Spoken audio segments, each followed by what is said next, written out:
પહેલી વાર મેં કરીને ચેલેન્જ આપું, ગુજરાતની ધરતીમાંથી આ વાત પહેલી વાર કોઈ નથી કરી, મેં નહીં, બીજે ઈ મેં જ પહેલી વાર કરી. મને આ બધું ગોતવાનો. પણ ભારત વર્ષની દીકરી કેવી હોય અને કઈ દીકરીઓ મહાપુરુષને જન્મ આપી શકે, આ દીકરી અને એની દુઃખ પણ હારે વ્યક્ત કરું છું મામા. એની સાથોસાથ આપણે ભાગ્યશાળી છીએ, મહારાણા પ્રતાપ છે, દિગ્વિજયસિંહ બાપુ છે, દેવાત બોદર છે, આ બધાના પુતળાના આ બધું છે. પણ એવા કેટલા હજી છે કે જેની કોઈને ખબર જ નથી. અને હવે એનો સમય આવી ગયો છે કે હવે આ બધું આપણે થોડું થોડું. તો આ તો ભારતની એક દીકરીની આઝાદીની લડાઈની વાત છે. પણ દીકરીઓ કેવી હોય, એક નાની નાની વસ્તુમાં ધ્રુજી જાય, રોવા માંડે, મારાથી કાંઈ ન થાય, તો એને ખાસ આમાં અમારે ભોલુભાઈ શ્રીરામ સ્ટુડિયો યુટ્યુબ ચેનલ એમની છે, એમાં પછી તમે સાંભળી શકશો આ વાત. એટલે એમાં તો વાંધો નથી. પણ આ વાત નાનકડી મને હાવ આમ પહેલી વાર મેં વાત કરી હતી એક જગ્યાએ બસ, અને હજી ક્યાંય આવી હોય કે ખબર નહીં યુટ્યુબમાં, પણ આ બીજી વાર ખાલી કરું છું. ગુજરાતની ધરતીમાં તો આ વાત જ નથી થઈ, એ મને ખબર છે. એટલા માટે વાત એવી છે, સુભાષચંદ્ર બોઝ એને તો કોણ ન ઓળખતું હોય. એણે એમ કીધું તું કે મારા ભારતવાસીઓ, વિશ્વમાં રહેતા ભારતવાસીઓ, તું મુજે ખૂન દો મેં આઝાદી, તો બધાને ખબર છે એટલે એ નથી કહેતો. પણ જે છે એ દેશ માટે, ભારત માટે મરવાની તૈયારી બધાય કરો, બધાય મરવાની તૈયારી કરશું તો જ ભારત જીવી શકશે, નહીતર ભારત જીવશે નહીં. એ સુભાષચંદ્ર બોઝે આજથી 100 વર્ષ પહેલા, જેને હમણાં વિમેન આર્મીની જે બધા વાતો કરે છે નારીની આગળ લઈ આવવાની, એ સુભાષચંદ્ર બોઝે 100 વર્ષ પહેલા એને વુમન આર્મી તૈયાર કરી હતી, સ્ત્રીઓની આખી રાણી ઝાંસી રેજિમેન્ટ આખી. હવે મારે વાત એ કરવી છે કે એ રેજિમેન્ટમાં એક ઘટના બને છે એક દીકરીની, અને મને આમ વાત આમ પોરહના પલ્લા છૂટે છે. અને જ્યારે એન્ડ વાતનો આવે ત્યારે દુઃખ પણ એટલું થાય છે કે દુનિયા આટલી બધી સ્વાર્થી છે અને ભારતમાં પણ આવું બની શકે. તો ખાસ તામિલનાડુનો ચેન્નઈનો એક પરિવાર, બહુ મોટો વેપારી પરિવાર, વાત ટૂંકમાં કરીશું, બહુ મોટો વેપારી પરિવાર તામિલનાડુનો, અને એ રંગૂનમાં બર્માની અંદર વેપાર રહેવા વહી ગયેલા અમુક ધંધા અર્થે. અને અત્યારે જેમ આપણા ભારતમાંથી વિદેશમાં જઈને કેમ એને મોટી કંપનીઓ છે, ઘણાને બંગલા, મોટા મોટા ધંધા બધું હોય બિઝનેસો માટે, એ બર્મામાં ગયેલા. અને બર્માની અંદર રંગૂનમાં એના બહુ મોટી બધો વ્યવસાય ને વેપાર ને એમ કે છે સોનાની ખાણ હોતી એને મળી હતી, ત્યાં હતી, એવડો મોટો વેપારી. અને એમની એક દીકરીની ઉંમર, દીકરીનું નામ હતું રાજામણી. અને એ દીકરી 10 વર્ષની દીકરી થઈ એટલે ધીરે ધીરે ધીરે ક્રાંતિની બધી ચળવળ હાલતી હતી. એ એવડો મોટો વેપારી કે ખુદ મહાત્મા ગાંધી બર્માની અંદર ગયા ત્યારે એ રંગૂનમાં એમને ઘેરે રોકાતા અને મળતા, અને ફંડ એટલું બધું ભારતને. હવે વિચાર કરો, વિદેશમાં ગયેલા ભારતીયો, વિદેશમાં એને કરોડના વેપાર હોવા છતાં એને ચાલાવેલી કેટલી હતી, મારા ભારતને મારે આઝાદ કરવો છે. ત્યાંથી ફંડ ને બધું આપતા, અને ગાંધીજી ત્યાં રોકાતા. એમાં એક વખત ગાંધીજી આવ્યા, 10 વર્ષની દીકરી, અને ગાંધીજી એમને ત્યાં આવ્યા હતા, રોકાણ. પણ એને તાલાવેલી તો દેશને આઝાદ કરવાની 10 વર્ષની દીકરીની છે, 10 થી 11 વર્ષની દીકરી. અને સુભાષચંદ્ર બોઝના બધા રેડિયો ઉપર એના ભાષણ આવે એ સાંભળે, પેપર એના જેટલા આવે એ કટકા કરીને કાપી અને ભેળા રાખે આ રાજામણી નામની દીકરી. અને એમાં ગાંધીજી આવ્યા એટલે બધાને ગાંધીજી મળ્યા, રોકાણા, બગીચામાં આટો મારવા નીકળ્યા ને તો 10-11 વર્ષની દીકરી બંદૂક લઈ ઓરિજિનલ અને નિશાન શીખતી હતી, નિશાન તાકતી હતી. ગાંધીજી જોઈ ગયા, બેટા અહીંયા શું કરે છે? એ કે બંદૂક નિશાન શીખું છું. કે આ બેટા અહિંસાનો માર્ગ છે એ સારો નથી, અહિંસાનો. તો કે અંગ્રેજ અહિંસા કરે એ સારું છે ને આપણે નહીં, અંગ્રેજ લૂંટારા છે કે નહીં? તો કે હા લૂંટારા તો છે, તો લૂંટારાને ભગાડવા માટે બંદૂક જ જોઈ, બીજું કઈ ગાંધીજી નો હાલે. કે આ દીકરીએ કીધું કઈ વાંધો નહીં, લઈ લેશું. અને મારે વાત એ કહેવી છે કે આ જેવા તેવા માય નામ ન આવે કે આવી ઘટના બની હોય. હવે આવડી દીકરીને અત્યારે ખબર જ નથી કે એને શું કરવું, એટલે હું આ વાત કરી રહ્યો છું આપને. અને 10-11 વર્ષની દીકરી નિશાના શીખતી હતી, ગાંધીજીએ ના પાડી, ઘડીક બંધ થઈ ગઈ, ગાંધીજી વૈયા ગયા, નિશાનનું કામ ચાલુ થઈ ગયું. થતા સમય આવ્યો, એમાં એક દિવસ દીકરી પોતે કહે છે, લખે છે, રાતે મારી ઉંમર 10, 12 કે 13 વર્ષની હશે, રાત્રે એક રેડિયો ઉપર મારા મમ્મી પપ્પા, મા બાપ અને અમે વાળું કરતા હતા. લંચ આપણે જે અત્યારે એની ભાષામાં એ જે કહેતા હોય, આપણે વાળું શબ્દ, વળી તમે કહો બર્મામાં વાળું બોલતા હોય છે, એટલે મારે સોખુંટું બહુ કરવી પડે. એ વાળું કરતા હતા અને રેડિયો ઉપર જાહેરાત આવી, એટલે કે મારા મા બાપ બે ખાવાનું બંધ કરી દીધું. શું કામે? કે ભગતસિંહને ફાંસી આપી એની જાહેરાત થઈ, ફાંસી દઈ દેવાની જાહેરાત થઈ. ઈ રેડિયો ઉપર ન્યા સાંભળ્યું રંગૂનમાં. મારા મા બાપે વાળું ન કર્યું. મને એમ થયું ભગતસિંહ વિશે સાંભળ્યું, પણ આવો બધો ભગતસિંહ. પછી બીજે દિવસેથી પેપરના કટકાન બધું ભેળું કર્યું તો એ ભગતસિંહ અંદર આમ એમ થવા માંડ્યું. પછી સુભાષચંદ્ર બોઝ, ભગતસિંહ અને એ ક્રાંતિકારીઓના વિચારો. એમાં એને સુભાષચંદ્ર બોઝ માટે એમ થઈ ગયું કે હું ક્યારે રાણી ઝાંસી રેજિમેન્ટમાં ભરતી થઈ જાઉં અને ક્યાં મહાભારતની માટે હું ક્યારે બંદૂક ચલાવવા શીખી જાઉં અને મને ક્યારે સુભાષચંદ્ર બોઝ રાણી ઝાંસી રેજિમેન્ટમાં મને ભરતી કરી લે. એ રાજામણી નામની દીકરીને એવું હવા અંદરથી આમ ઉભરા છૂટે છે. એમાં એવી એને ક્યાંક રેડિયો ઉપર ખ્યાલ આવ્યો કે સુભાષચંદ્ર બોઝ પણ પહેલી વાર રંગૂનમાં આવે છે ભારતથી, અને એની એક સભા છે. ધન એકઠું કરતા હતા ભારતને આઝાદ કરવા માટે. મોટા મોટા વેપારીઓ ભારતીયો આપણે એને આપતા હતા, અને એની એક સભા હતી. જેને જે ડોનેશન કરવું હોય આપે. એ સ્કૂલે ભણવા જતી હતી એની પહેલા સીધી સભામાં વહી ગઈ, અને ડોનેશન માટે જે કાંઈ બધા દેતા હતા એમ લાઈનમાં એને આપવાનું હતું આપી દીધું. પણ આપ્યું શું? હાચા હીરા જડેલી હોનાની બંગડીઓ અને બધાય ઘરેણા. કરોડો અરબોપતિ વેપારીની દીકરી હતી પાછી. જોજો, છતાં એને સંસ્કાર મા બાપે દીધા છે તો ઈ ને, નકર બીજું ઘણું ઘણું જોવાનું, રૂપિયા વાપરવાનું હોય. બધાય ઘરેણા દઈને પોટલું કે મારી પાસે પૈસા નથી, આલ્યો.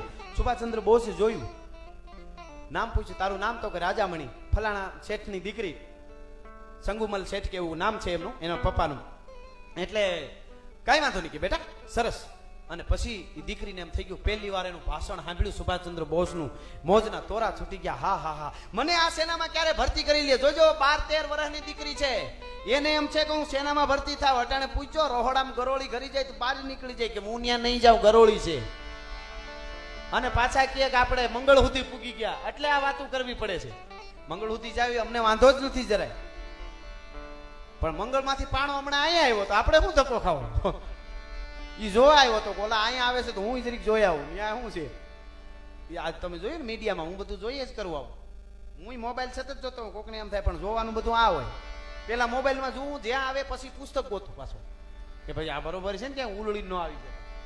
હું 3 પુસ્તક ભેળા કરું છું. રાણા પ્રતાપની વાત કરું, 3 જણાએ લખ્યું હોય. જેમ્સ કર્નલ ટોડે લખ્યું હોય, તે બીજા ઇતિહાસકારે, યુનાની ઇતિહાસકારે શું લખ્યું છે ફલાણે, પછી વચમાંથી તારણ કાઢવાનું, પછી બોલવાનું કે આ હાસું હોય. સીધું એક જગ્યાએ આમ હોય ને એક જગ્યાએ આમ એવું હોય, બહુ જોવું પડે આમાં. પણ ખેર, એ દીકરીને એમનું ભાષણ પૂરું થયું સુભાષચંદ્ર બોઝનું. દીકરી સ્કૂલે વહી ગઈ, અને સાંજે પછી સ્કૂલ પૂરી થઈને ઘરે જ આવીને જે સુભાષચંદ્ર બોઝને મળવા માટે દીકરીને એમ હતું ભગવાન મળે એટલી એની ઈચ્છા હતી. ઘરે આવી તો એ એના બાપ સાથે ડાઇનિંગ ટેબલ ઉપર જમવા બેઠા હતા સુભાષચંદ્ર બોઝ. કારણ કે ગાંધીજી નહીં આવતા, સુભાષચંદ્ર બોઝે આ તો એવડો વેપારી એના બાપ. અને રાજીના રેડ થઈ ગઈ અને હળી કાઢીને પ્રણામ કર્યા. એટલે એના બાપે ઓળખાણ, મારી દીકરી છે. તો કે હા સરસ, એ તો મને ખબર છે, એ દીકરી જ આવી હતી એમ. એટલે કે આવી હતી. અને પછી સુભાષચંદ્ર બોઝે ઓલી પોટલી કાઢી કે તમારી દીકરી મને ઘરેણા દઈ ગઈ, પણ આટલા મોટા હીરા ટાંકેલા હોનાના ઘરેણા મારાથી ન લેવાય. દીકરીને તમે જે મા બાપે સંસ્કાર આપ્યા, એના સંસ્કારને મા બાપના દર્શન કરવા આવ્યો હતો, તમને કહેવા આવ્યો હતો કે તમે સંસ્કાર સારા આપ્યા છે. અને રક્તકાલી સુભાષચંદ્ર બોઝને 13 વર્ષની દીકરીને રક્તકાલી ઓલા કે મારા ઘરેણા મારા બાપુ કેમ પાછા લઈ શકે? આ દીકરી તેથી પહેલી વાર એને સામો વિદ્રોહ કર્યો. આને વિદ્રોહ ન કહેવાય, પ્રેમનો વિદ્રોહ છે. અને કીધું કે મારા ઘરેણા છે બાપુ, હું આપી શકું, તમે ભારત માટે આ કામ કરો છો? સુભાષચંદ્ર બોઝને કહેતો કે હા, પણ સુભાષચંદ્ર બોઝને મોજના તોરા છૂટી ગયા. રાણી ઝાંસી રેજિમેન્ટમાં આવી જ દીકરીઓ જોઈએ મારે. અને ઈ રક્તકાલી ઘડીક વાર થતા છેલ્લે એક વાત આવી કે રાણી ઝાંસી રેજિમેન્ટમાં મને ભરતી કરવામાં આવે તો હું ઘરેણા પાછા લઉં, નકર ન લઉં. દીકરી કે એટલી મારી શરત મંજૂર કરો. કે બેટા તું નાની છો, કે નાની શું પણ હું ભારતની દીકરી છું. એકવાર અંગ્રેજોને ખબર પડે કે હિન્દુસ્તાનની દીકરીની શું તાકાત છે. મિત્રો, એને ધરાર હા પાડવી પડી. 13 વર્ષથી રાણી ઝાંસી રેજિમેન્ટમાં લઈ ગયા, પણ સીધી પેલા સેનાની પ્રેક્ટિસ ન અપાય, નર્સની ટ્રેનિંગ આપવામાં આવી રાજામણીને. અને ઈ કે રંગૂનમાં ન્યા આખો કેમ્પ હતો, જે INA નો કેમ્પ, જે આખો ઇન્ડિયન નેશનલ આર્મી INA નો જે કેમ્પ આખો, એમાં એને ટ્રેનિંગ બધી ટૂંકમાં નર્સની ડોક્ટર તરીકે બરાબર તૈયાર થઈ ગઈ. એમાં 2 વર્ષ ગયા. 2 વર્ષ ગયા એમાં એક ઘટના બની. જોજો વાત કેવડી. હજી તો વાત બહુ લાંબી વાત હવે નથી, પણ હજી આટલી જ નથી. એમ આમાં જે આવશે ને છેલ્લે તઈ આમ આપણને થઈ જાય કે આ દીકરીઓ આવો આ સમયને જાળવવા જેવો ખરો કે હજી આવું થાય એમ. નકર ગમે એટલા ભણીશું તો આ નહીં આવે. કેવી માનસિક રીતે દીકરીઓને કેમ તૈયાર કરાય, એ સુભાષચંદ્ર બોઝની પાસેથી શીખવું પડે વર્લ્ડને. એટલા માટે હું કહું છું, એ તૈયાર થઈ દીકરી પણ નર્સ ડોક્ટર તરીકે તૈયાર થઈને સેનાના જે ઘાયલો થાય એની સેવા કરે ને. એમાં એક દિવસ એને જ કેમ્પમાંથી કોઈ ખૂટેલો માણસ અંગ્રેજોને મળતો હતો ને એના પાસે પૈસા લેતો તો ઈ જોઈ ગઈ આ દીકરી. ધ્યાન એવું હશે ને એટલે એને ખબર પડી ગઈ. સુભાષચંદ્ર બોસને જઈને વાત કરી કે ફલાણો માણસ છે એ અંગ્રેજો હારે મળેલો છે, અને પછી તપાસ થઈને પકડાઈ ગયો, બધું થઈ ગયું અને આને વિશ્વાસ જીતી લીધો. એને ખબર પડી ગઈ. અને સુભાષચંદ્ર બોસની સેનામાં જે જાય ને વિશ્વાસ જીતવા માટે, એને પેલા તો સીધી બ્લેડ લઈ અને હાથમાં ગમે ત્યાં શીરો મારી લોહીનો ભભૂકો કરતી દીકરીઓ, કે હવે તો તમને વિશ્વાસ આવે છે ને કે હું કાયર નથી. જેમ દુર્ગા ભાભીએ કરતારસિંહ સરાબાની મૂર્તિને સન્માન માટે ખાદી ઓઢાડવા માટે કપડું રંગવાનું કીધું ને, તો દુર્ગા ભાભીએ હાથમાં પતરી બ્લેડ આંગળીમાં મારી અને લોહી કાઢીને આખું કપડું રંગીને એ વખતે એનું અનાવરણ કર્યું હતું. કેવડી વાત, બધી કલ્પના તો કરો. આ બધાને જોઈને ત્યારે મોજના તોરા છૂટી જાય છે કે આ ભારત વર્ષમાં જ બની શકે. અને ટૂંકમાં એ પછી એને આખી ટ્રેનિંગ કે પણ એ કે બધી ટ્રેનિંગ હું ચોમાહાના વરસાદમાં કે અમુક એવું આકરો તાપ હોય તો બંધ રહેતી, પણ અમારી જે રેજિમેન્ટ હતી, અમારી જે INA જે કેમ્પ હતા એ કોઈ દી બંધ જ ન રહેતા, ગમે એવો વરસાદ હોય. ટૂંકમાં 15 વર્ષની દીકરી એ તૈયાર થઈ. અને પછી એની આરે એક દુર્ગા ભાભીની હમણાં મેં વાત કરી, એ બીજા પાછા ભગવતી ચરણ વોરાના ઘરે એ નહીં, આની આરે એક બીજી 15 વર્ષની દીકરી દુર્ગા નામની, એ કે અમે 2 દીકરીઓ તૈયાર થયું અને પહેલી વાર અમને બોલાવી અને ઈ કપડા પહેરેવા. આજથી 100 વર્ષ પહેલા, હજી ઘણા કે એકચ્યુઅલી દીકરીઓને આવા ન પહેરાય, 100 વર્ષ પહેલા પહેરેવા.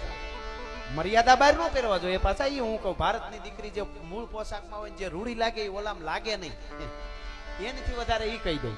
પણ મારે હું એવું વાયડાઈ ન કરું કે આવા પહેરીને બધા બગડી ગયા છે ને.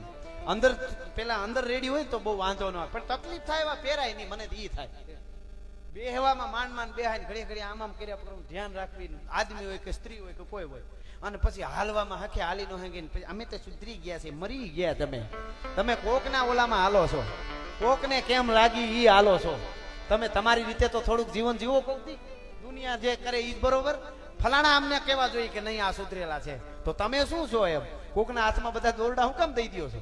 પણ ઈ ટૂંકમાં વાત કરું તો હવે વાત મને આમ મોજના તોરા એટલે છૂટ્યા. 15 વર્ષની 2 દીકરીઓને સુભાષચંદ્ર બોસે રંગૂનથી 700 કિલોમીટર દૂર અંગ્રેજના કેમ્પમાં છોકરા બનાવીને મોકલ્યા. 15 વર્ષની દીકરીઓના પહેલી વાર વાળ કાપ્યા, બુસ્કોટ ને પેન્ટ ને પહેરેવા જે એના હોય હાદા, પછી સેનાનો પોશાક તો ન હોય એની, અને પહેરાવીને છોકરા થઈને મોકલ્યા. 15 વર્ષની દીકરીઓને દુશ્મનના ઈ વખતના વિશ્વને જેને ભરડામાં લીધું હતું એવા બુદ્ધિશાળી અંગ્રેજોના કેમ્પમાં 15 વર્ષની દીકરીઓને જાસૂસ તરીકે મોકલ્યું હતું. ઈ દીકરીઓની જનેતાઓને કરોડો વંદન છે. તમે કલ્પના તો કરો. ખબર જ નથી કે અમારે શું કરવું. તો તેદી થાય તો આજ કેમ ન થઈ શકે આવી દીકરીઓ? અને પછી ઈ દીકરી ઉપર કોણ મીટ માંડે બાવડું પકડે? મને ખાલી ઈ કહેજો. જો આવી રીતે તૈયાર થાય તો એ દીકરી ફરિયાદ લઈને આવે ખરી? અથવા તો એને કઈ કેવું પડે કે આમ ન કરતી?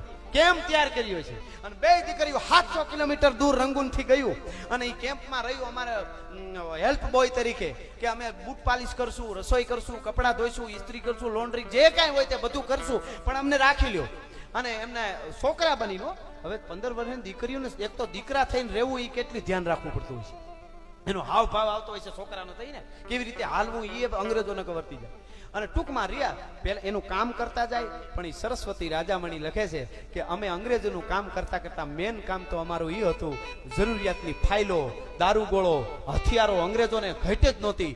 અને દી ને રાત ત્યાંથી એના માણસો પાછા ગોઠવેલા હોય એમને વાયા એ બધું સુભાષચંદ્ર બોસ સુધી ભૂગતું હતું. સુભાષચંદ્ર બોસને ત્યાં મોજના તોરા સુધતા હતા કે મારા દેશની 15 વર્ષની દીકરીઓ અંગ્રેજના કેમ્પમાંથી ફાઇલું કાઢીને અડધી રાતે મને મોકલાવે છે. 15 વર્ષની દીકરીઓ કાલ્પનિક વાત નથી. આ પાછી જોઈ લેજો. 2 દુર્ગા ને રાજામણી. અને પછી એનું નામ સરસ્વતી રાજામણી પહેલી વાર આણે રાખ્યું. કોણે? સુભાષચંદ્ર બોઝે. સરસ્વતી. હવે એન્ડમાં દુઃખ થાય એ હું તમને કહીશ. તો ઈ બધું એ ચાલ્યું એ રીતે કે અમને બીક બહુ લાગતી હતી, પણ પછી કઈ બીક બીજી હતી નહીં. કે પછી તો અંગ્રેજોના તાળા તોડીને અમે બધું કાઢીને સુભાષચંદ્ર બોઝ સુધી પુગાડવા માંડ્યું. કે એમાં એક દી દુર્ગા પકડાઈ ગઈ. જે જો ડર થા વહી હુઆ. હું એક બાજુ હતી, એક બાજુ દુર્ગા, અને દુર્ગાને પકડીને અંગ્રેજો મારતા આવતા હતા. કે 6-1 મહિના વયા ગયા એટલે 15.5 વર્ષ જેવી ઉંમર કે 16 વર્ષ જે પૂકી ગઈ હતી દીકરીઓ.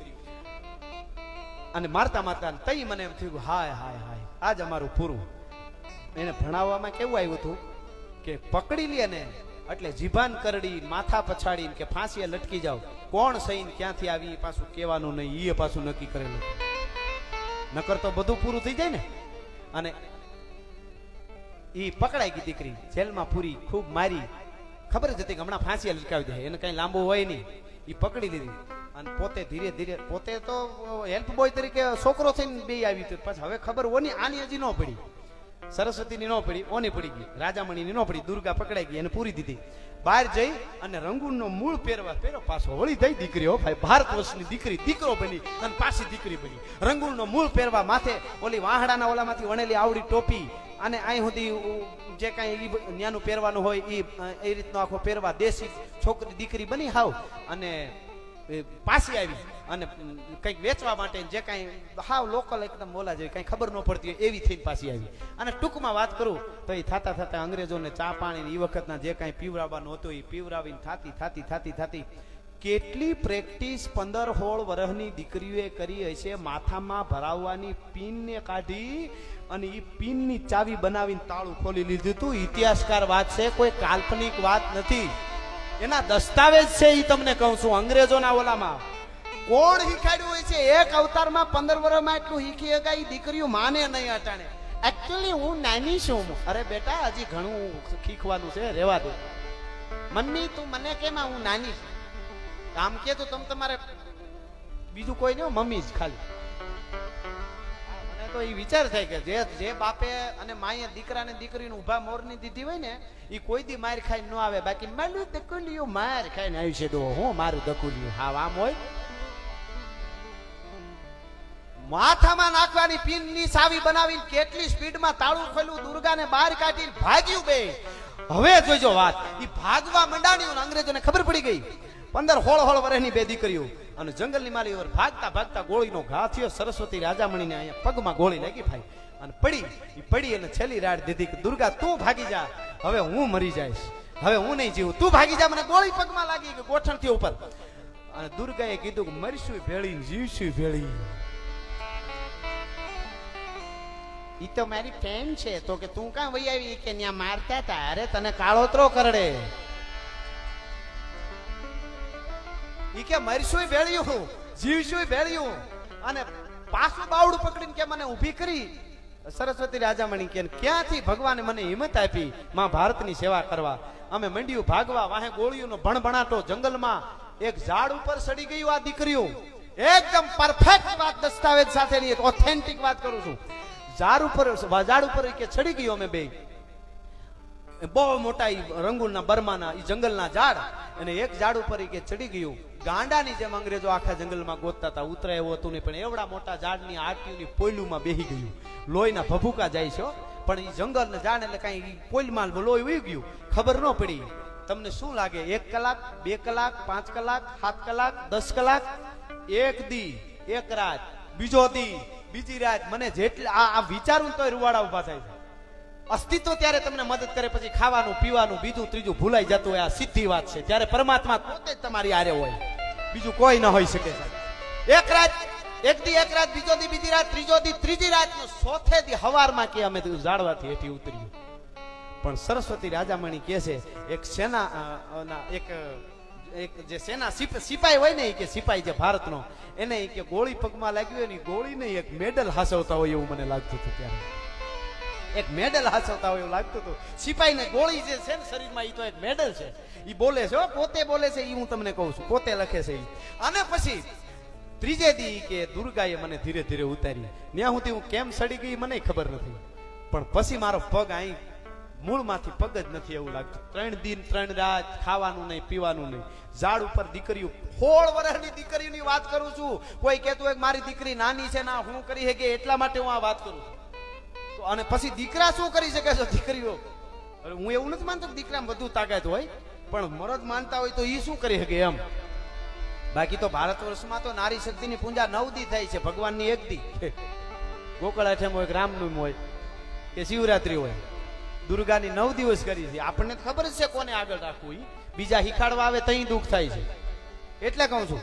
પણ ઈ ત્રણ દિન 3 રાતે ઝાડવેથી ધીરે ધીરે નીચે ઉતર્યું. પછી કે દુર્ગાએ મને ઉતારી. મારો પગ છે ને ઈ એક બીજા વ્યક્તિને હું ભેળો હાથું તો એવું લાગતું હતું. અને પછી જંગલમાં હાલતા હાલતા વૈશમાંથી ઈ વખતની જી બસુ ઓલી અંગ્રેજની હતી નાની, એ બસુમાં ઉસાહત કરીને બેસી ગયા. કારણ કે એ પછી તો 3 દી પછી તો એમ થઈ ગયું મરી ગયું છે જે હોય. એટલે એ વખત બર્માનો જે બસ હાલતી હોય એમાં થતા થતા એ કે અમે 8 દિવસે કે 9 દિવસે અમારા કેમ્પે 700 કિલોમીટર અમે ભૂગ્યા. સોરી 8-9 કલાકે બસમાં બેઠા પછી 8-9 કલાકે અમે રંગૂન ભૂગ્યા. બર્મામાં જ બર્મા પણ રંગૂન જે કેમ્પ અંગ્રેજોનો હતો ત્યાંથી આઈને જે સુભાષચંદ્ર બોસનો કેમ્પ હતો. સુભાષચંદ્ર બોસ તો બહાર હતા પણ ઈ કેમ્પમાં અમે ભૂગ્યા. પણ જ્યારે કેમ્પમાં આવ્યા ખંભે ટેકો રાખી દુર્ગાને અને 16 વર્ષની દીકરીઓ હાલ્યો આવે છે. બે દીકરીઓ ત્યાં આવી પછી અમને એમ થઈ ગયું હવે અમે અમારા ઘરે આવી ગઈ. અમારા સેનાના જે કાંઈ આઝાદ હિન્દ ફૌજના સેનાના જે બધા હતા એ હળી કાઢીને અમને લઈ લીધા. અને પછી મને ગોળી કાઢવામાં આવી. હું હાજી થઈ. સરસ્વતી રાજામણી 15 વર્ષની દીકરી ભારત માટે આ કરી શકે. આવી વાતો પાઠ્યપુસ્તકમાં આવે તો હિન્દુસ્તાનની દીકરીઓને ખબર પડે કે આપણે શું કરી શકીએ. એટલે હું આ વાત આપના આગળ એક સાચી વાત મને કરવાનું મન થયું. પણ દુઃખની વાત તમને મારે હવે કેવી છે કે જે દીકરી કેટલી તો એને ભાષા આવડતી હતી, કેટલા દેશની કેટલી ભાષા શીખી, કેટલી ભણેલી, કેટલી તૈયાર કરી, હવે એની વફાદારીમાં શું વાંધો હોય. ઈ દીકરી પછી સુભાષચંદ્ર બોસનો ઈ કે મને પછી પત્ર આવ્યો કે દીકરી તને હું ખૂબ શાબાશી આપું છું કે ભારતની દીકરીઓ આવી હોય. એનો પત્ર એને છેલ્લે સુધી હાચ્યો હતો. પણ પછી સુભાષચંદ્રનો પત્ર આવ્યો અને એના પછી એનું જે કઈ દુર્ઘટના પ્લેનમાં એ બની મળી ન શક્યા. પણ છેલ્લે દેશ આઝાદ થયો. સુભાષચંદ્ર બોસ ने जो कहा था वो 1948 में मैंने देखा. 14 ऑगस्ट 1948 ના બરાબર રાતના 12 વાગ્યા પછી ભારતીય જનોના હાકલે ભડકતા ભૂરિયા ગોરિયા જાય ભાગ્યા. ઈ કે જોયું અમે અને દેશ આઝાદ થઈ ગયો. દુઃખ મને ઈ વાતનું છે મારે બીજું કોઈની હારે કાંઈ વાંધો નથી. તમે શું માનો આઝાદ દેશ થઈ ગયા પછી અમુક વર્ષો પછી મંત્રીમંડળ થયું એમાં એકાદું પદ સરસ્વતી રાજામણી પાસે હોય તો દેશને કાંઈ નુકસાન કરે ખરું? ખાલી એટલું મારે પૂછવું છે, બીજું મારે કાંઈ કોઈને પૂછવું નથી. અથવા તો કોઈ એમ કે એની એટલી બધી આ ભાન ન હોય કામ કરવાની દેશ માટે. સાહેબ રૂવાડા ઉભા થઈ જાય સાહેબ.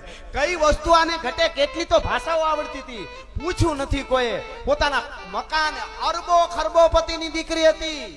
મકાન પછી બર્માથી 20 વર્ષની ઉંમરે કે અમે ભારતમાં વહી આવ્યા. આઝાદ થયો ને એટલે તરત મા બાપ સાથે અહીં વહી આવ્યા. બધી સંપત્તિ આપી દીધી હતી દેશ માટે. અને હું તમે માયનામ નહીં આવે ઈ જગદંબા હું કઈ છે ને ઈ સરસ્વતી રાજામણી ક્યારે મૃત્યુ થયું ખબર તમને? મને એમ થઈ મોડું થઈ ગયું ને હું મળી આવત. 2018 એનું મૃત્યુ થયું તામિલનાડુના ચેન્નઈમાં. ખબર છે આપણને? મને દુઃખ થાય છે બહુ. તો હું કામ આપણને ખબર નથી ભાઈ? તમે વિચાર કરો 2018 અને હજી એનો ફોટો તમે વિડીયો કે ક્યાંક જોજો, ઓલા ગૂગલમાં કે ક્યાંક નામ લખીને જોજો. આવડું તો મોઢું છે અને આમ ખાલી ફોટામાં આવીને કે જય હિન્દ કરે છે ને તઈ આપણને એમ થાય કે આ દીકરીઓ ભારત વર્ષના મહાપુરુષને જન્મ આપી શકે. તો ઈ વડાપ્રધાન થઈ હોય તોય ભારતના બીજા નકશા હોય, આપણને કોઈ હારે વાંધો નથી. પણ આવી અનેક વાતો મારી પાસે છે. એટલે આવી વાતો દીકરીઓને તમે શીખાડશો પછી તમારે આમ રહેજે ને આટલા વાગે આવજે ને આનો વિશ્વાસ ન કરતી એ કાંઈ ભલામણ કરવી પડે તેથી મને તમારે કહેજો.